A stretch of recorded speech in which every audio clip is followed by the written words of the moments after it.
జీవితంలో నేర్చుకునే అవకాశం వచ్చినప్పుడు అక్కడ ఇక్కడ ఆగిపోకూడదు. 4 రోజులు కష్టపడతాం, కానీ ఎల్లకాలం అటనే ఉండంగా. అంతా బాగుండి మా కాళ్ళ మీద మేము నిలబడినప్పుడు తప్పకుండా వస్తాం అత్తయ్య. ఇప్పుడైతే మమ్మల్ని పోనీయండి. ఎక్కడికని వెళ్తారు బావా? మా మాట వినండి బావా, మీరు వెళ్ళొద్దు బావా. లేదులే వర్ష, దయచేసి మమ్మల్ని ఆపకండి.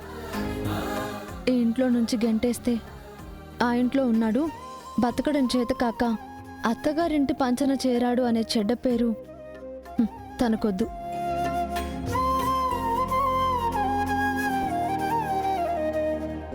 ఒకరి తిండి తిని బతుకుతున్నాడు అన్న పేరు అస్సలు వద్దు.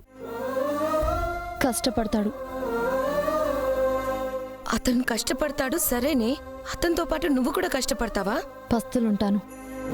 తన కష్టంతో తనంత పచ్చడి మెతుకులు పెట్టినా తిని బతుకుతాను. అంతేకాని తనని ఒంటరిగా వదిలేసే సమస్య లేదు.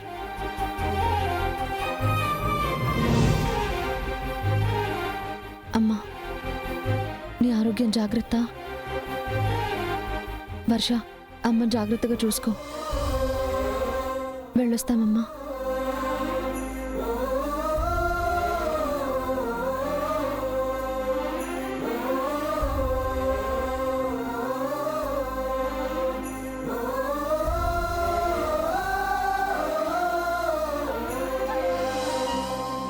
ఉన్నట్టుండి మేమెందుకు బయలుదేరామో నీకు అర్థమయ్యే ఉంటుందక్క.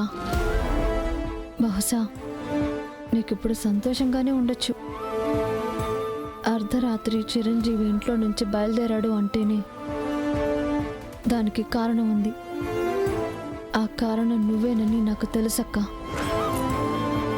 ఏదో 4 సూటిపోటే మాటలు అనేస్తే చిరంజీవి ఒక్కడే ఇంట్లో నుంచి వెళ్ళిపోతాడని నువ్వు అనుకుని ఉంటావు.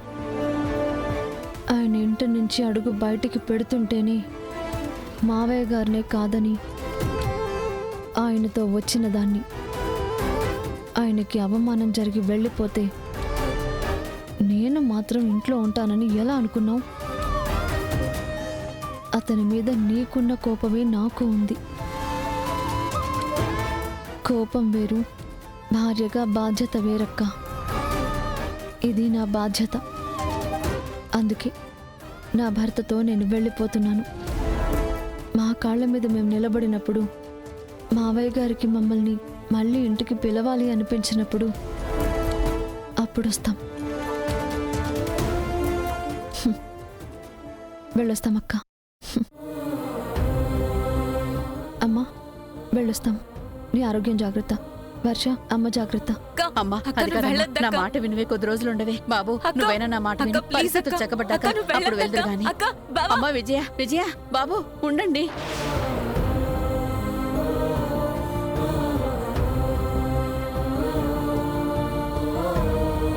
పగవాడు కట్టిన తాళికి నా చెల్లెలు ఇంత విలువిస్తుందేంటి? వాడి కోసం నా మాటని కూడా కాదని వెళ్ళిపోతుంది. ఇంట్లో నుంచి బయటికి పంపిస్తే వాడు కష్టపడతాడు, వాడు బాగుపడతాడు అనుకుంటే విజయ కూడా వాడితో వెళ్ళిపోయింది. ఇలా జరుగుతుందని నేను అస్సలు ఊహించలేదు. వాడు విజయని పూర్తిగా మార్చేశాడు. అక్క, అక్క ప్లీజ్ అక్క, అక్క నా మాట విను. అమ్మా విజయ, విజయ, అక్క ప్లీజ్ మీరు ఇక్కడే ఉండండి. బావా ప్లీజ్ మీరైనా చెప్పండి. అమ్మా అది కాదమ్మా, నా మాట వినివే, కొద్ది రోజులు ఉండవే. అక్క ఎందుకు ఇలా చేస్తున్నారు? ప్లీజ్ అక్క, అక్క, అక్క ప్లీజ్, అక్క, అక్క ప్లీజ్ అక్క. బాబు, నువ్వైనా నా మాట విను.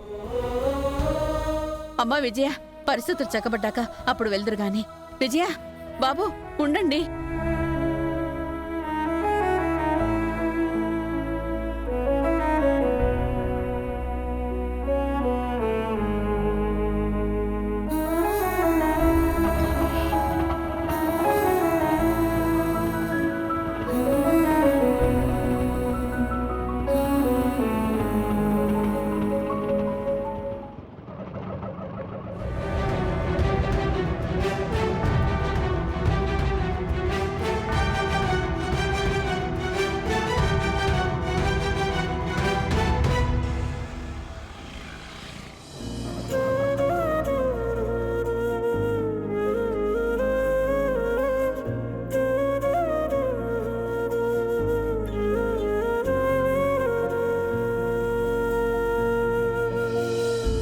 కదిలే కాలముతో అడుగులు కలుపుకొని పయనం సాగించు ఇంకా ఏం ఆలోచిస్తున్నావు?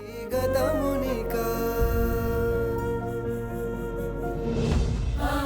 ఎటు పోతున్నావో ఏడికి పోతున్నావో ఏందో తెలియకుండా పోతా ఉంటాం.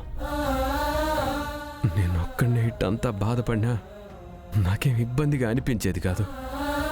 నాతో పాటు నిన్ను కూడా బాధ పెడతా ఉంటాను. అదే మనసు కాస్త కష్టంగా ఉండదు. పర్వాలేదు. కష్టం సుఖం కలిసి పంచుకునేదే జీవితం. నేను కష్టపడకూడదని నువ్వెంత ఆలోచిస్తున్నావో, నీ కష్టంలో నేను ఉండాలని నేను అంతే ఆలోచిస్తున్నాను. అట్టని కాదు పాప, కనీసం కొద్ది రోజులైనా నువ్వు మీ ఇంట్లో ఉండుంటే బాగుండేది కదా. నా ఇల్లు అంటే నీ ఇల్లు. ఇప్పుడు నా పుట్టిల్లు కూడా నాకు పరా ఇల్లే. చుట్టపు చూపుగా వెళ్తే విలువ ఉంటుంది, కానీ భర్త బయట బాధపడుతూ ఉంటే నేను వెళ్ళి ఇంట్లో కూర్చుంటే నా వాళ్ళు నా మీద ప్రేమతో ఏమనుకోకపోయినా చూసే నలుగురు ఏమనుకుంటారు? భర్త చేత కానివాడై పుట్టింట్లో వదిలేసి వెళ్ళాడు అంటే అది నీకు గౌరవమా? భర్తను పట్టించుకోకుండా వచ్చి ఇంట్లో కూర్చుంది అంటే నాకు గౌరవమా? నీకు నాకు గౌరవం రానప్పుడు ఆ బతుకెందుకు? ఏదైనా సరే, నీతో నేను, నాతో నువ్వు.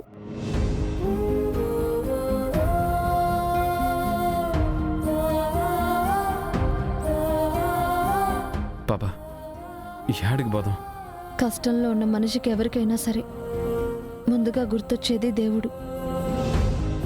అదిగో ఎదురుగా గుడి కనిపిస్తోంది. రాత రాసిన ఆయన ముందుకే వెళ్ళి కాసేపు కూర్చుందాం. ఎటు పోవాలో ఏం చేయాలో దారి ఆయనే చూపిస్తాడు.